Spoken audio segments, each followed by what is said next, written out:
Okay, sama 4, 3. Okay, tadi Kak Mal dah buka Illuminating Toner dia. Okay, botol macam ni. Okay, dia seal sebenarnya. Tak nampak dia punya apa? Seal sinar dia. Okay, so dia seal. Okay. Okay. Macam tu dia. Botol yang sangat berkualiti lah.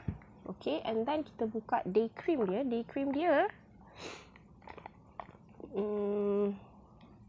berbentuk macam ni.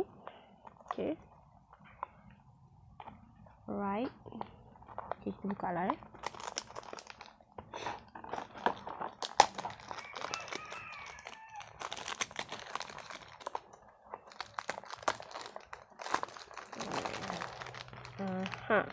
Okay.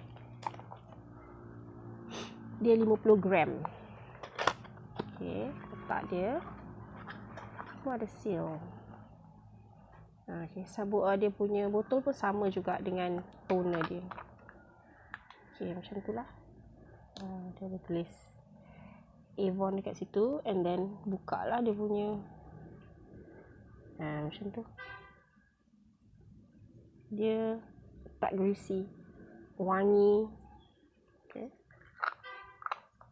So inilah dia punya day cream. Ada SPF 20. Okay.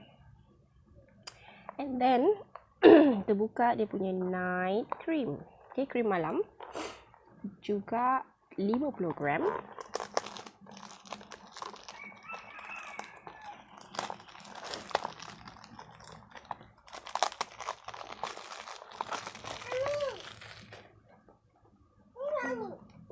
Okay. Okay. Okay, botol dia macam ni lah. Sama jugalah. Botol bekas lah sebenarnya. So ini night cream.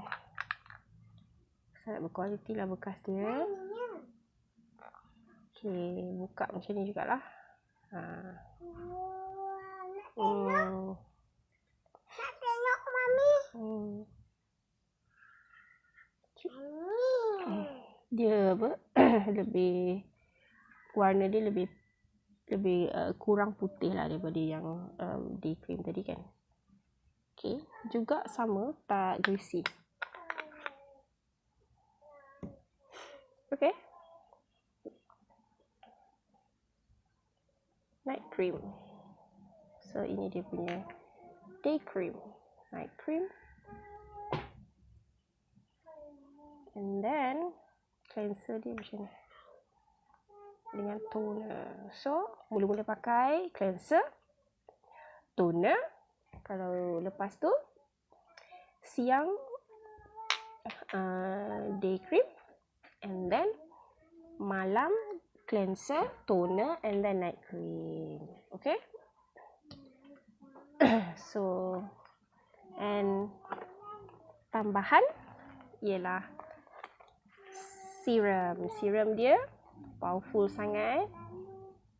Guna 2 minggu dah boleh nampak. Dah boleh nampak dia punya results lah. Okay. Tu serum dia. 30 ml. Alright.